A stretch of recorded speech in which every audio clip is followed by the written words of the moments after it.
Salut chers candidats au baccalauréat D session 2021, bienvenue sur la plateforme Exam. Moi c'est M. Kambi Tussi, enseignant de mathématiques au collège Biengue à la Biège et promoteur du cours de répétition à la boussole sur la bienveillance. J'ai été sollicité par cette plateforme pour vous entretenir sur un exercice de compétences en guise de préparation à votre examen. Tout d'abord, nous allons commencer par présenter la structure de l'épreuve de mathématiques au baccalauréat D, car elle est nouvelle. L'épreuve de mathématiques au baccalauréat D comporte deux parties. Une partie A, appelée évaluation des ressources, est notée de 10 à 15 points, comportant 3 à 4 exercices. Et une partie B, appelée évaluation des compétences, comportant une situation problème et 3 tâches indépendantes et équivalentes. Vous avez certainement reçu les sujets. Nous allons sans toutefois tarder commencer la correction de la partie compétences.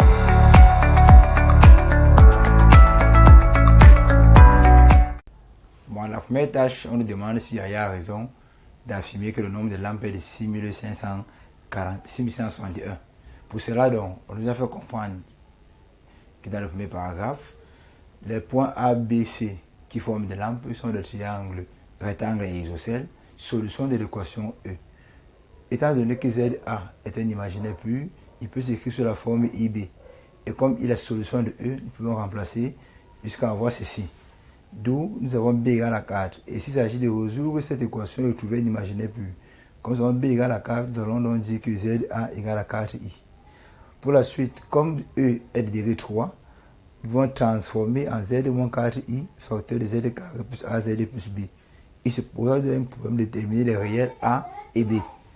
Maintenant, pour déterminer les réels A et B, nous avons devant nous deux méthodes. La méthode par identification et la méthode par division. Par identification consiste à développer et identifier. Nous développons d'abord en fonction de A et B. Nous regroupons en fonction des puissances de Z. Ensuite, nous comparons avec l'équation E de nos départs. Nous rendons donc compte qu'ici, A moins 4I devant Z carré égale à moins 6I. Car B moins 4IA égale à moins 18. Et moins 4IB égale à 40I. D'après résolution de 1 et 3, nous avons A égale à moins 2I. Lorsque ceci a traversé, et B égale à moins 10. Alors l'équation E devient Z moins 4I, facteur de Z carré, moins 2IZ moins 10. Deuxième méthode, par division euclidienne. Il consiste à diviser l'équation E par Z moins la racine, qui est 4I. Nous aurons donc Z au cube, ça devient Z carré. Z carré fois Z fait Z au cube. Et lorsqu'il travaille, change de signe. Z carré fois moins 4I, ça fait plus 4IZ carré. Après calcul, nous avons moins 2IZ carré. Nous abaissons le moins 18Z. Ce moins 2I est conservé ici en diminuant la puissance de Z par 1. Ça fait le moins 2IZ. Nous avons donc, après multiplication, plus 2IZ carré plus 8Z. Après calcul, nous avons moins 10Z plus 40I. Alors, l'équation E que nous avons ici revient encore à ceci. Alors, nous passons à sa résolution. Nous avons deux parenthèses égales à 0. Ça donne ceci égale à 0 et ceci égale à 0. Nous appliquons dans le second degré avec delta. Delta qui nous donne B carré moins 4 AC. Moins 4 plus 40 égale à 36 qui donne 6 au carré. Z1 devient donc moins B plus racine delta sur 2A qui donne moins 3 plus I. Et Z2 devient moins B delta sur 2 qui donne 3 plus 3I. Alors, nous savons que ZA égale à 4I. Le choix entre ça et ça pour ZB et ZC, il n'a pas été défini à l'exercice. Chacun est libre de choisir ZB ceci et ZC ceci. Mais au moment du calcul de l'air, tout reviendra à la même chose, car le triangle est isocèle. AB, sa formule sur le module, c'est ZB moins ZA qui nous donne 3 racines de 2. AC, ZC moins ZA, 3 racines de 2. BC, ZC moins ZB, 6. Alors, nous pouvons conclure que ce triangle rectangle isocèle en A. Parce que si c'est le plus grand côté, il représente l'hypoténuse BC. L'aire d'un triangle, c'est base fois hauteur sur 2. Donc, comme le triangle rectangle isocèle, il s'agit des deux côtés de l'angle droit. AB fois AC sur 2. Ça fait 3 racines de 2 fois 3 racines de 2 sur 2 égale à 9. Unité d'air, parce qu'on n'a pas défini le repère. Si on dit centimètre carré, vous mettez centimètre carré. Si on dit à millimètre, vous mettez millimètre carré. Si on dit décimètre, vous mettez décimètre carré. Maintenant, nous allons déterminer ici le nombre de lampes. Dans les expressions, ça dit que le nombre de lampes, c'est l'air à la puissance 4. Notre R a donc donné 9. 9 à la puissance 4 nous donne 6561. Voici donc le nombre de lampes. Et nous constatons que d'après le premier paragraphe de la situation problème, Yaya avait défini le nombre de lampes comme étant 6561. Alors, Yaya avait raison. Voilà comment on raisonne pour une compétence. Et pour la première tâche, ici, c'est bon. Nous sommes à la tâche 2 et on nous demande de calculer la vitesse du camion pour lequel le prix de revient est minimal. Nous commençons d'abord par déterminer le prix de revient de la course. Ce prix de revient se donne en fonction de la consommation en gazole du camion et du salaire du chauffeur. Alors, la consommation en gazole du camion est donnée en litres par heure. En une heure, le camion consomme 6 plus V carré sur 30. Donc, en T heure, il va consommer C. Alors, C égale à 6 plus V carré sur 30 T. Or, vitesse égale à la distance sur le temps. Nous rendons en évidence donc que temps égale à la distance de vitesse qui donne 150 sur V. Car le camion parcourt 150 km. On appelle ceci la première relation. Donc, nous remplaçons donc T par 150 sur V dans cette relation. Nous avons 180 plus V carré sur 30 fois 150 V. Ici, c'est la consommation du camion. C'est 540 francs le gazole. Donc, le prix d'un litre de gazole, c'est 540 francs. Donc, la consommation est donc 486 000 plus 2700 V carré sur V. Alors, passons au salaire du chauffeur. Le chauffeur paye à l'heure à 7200 francs l'heure. Et ce salaire doit noter S. S égale 7200 francs T.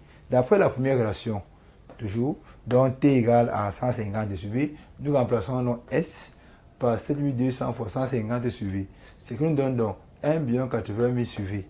Alors, comme je vous le disais, PV, c'est C plus S. C qui est la consommation du gazole et S qui est le salaire. Alors, C, voilà son expression. S, 1 80 000 sur V.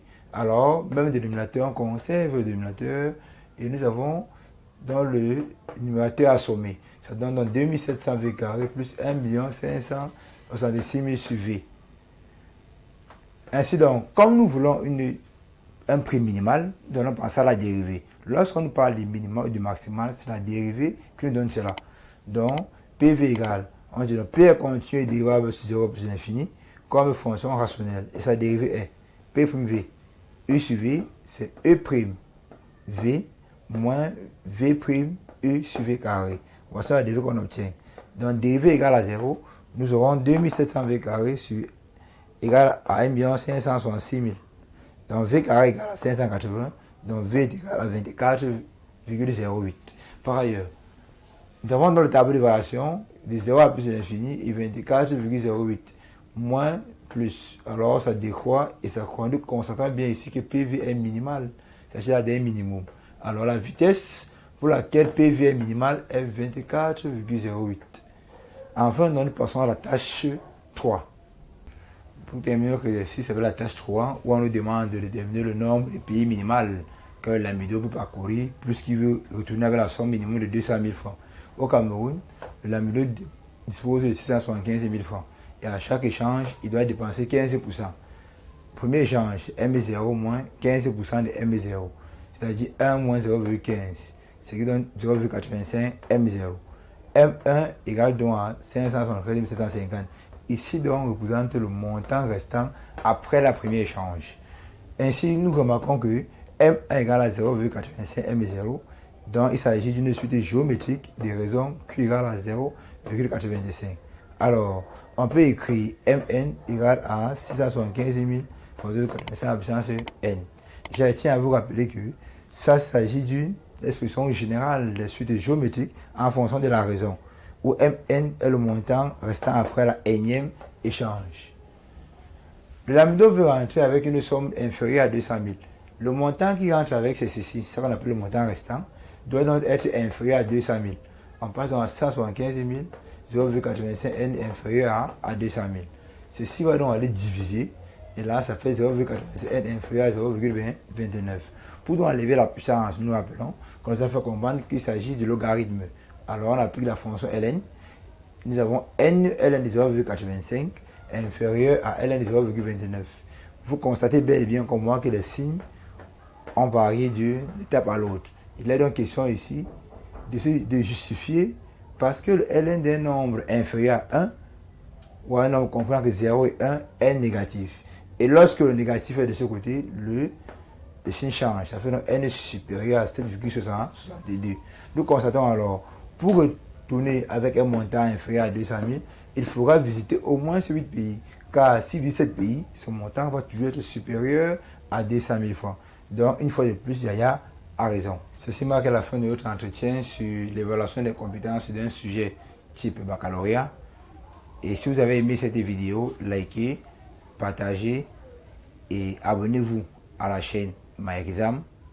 Si je souhaite bonne chance et du courage à tous les candidats au baccalauréat des sessions 2021.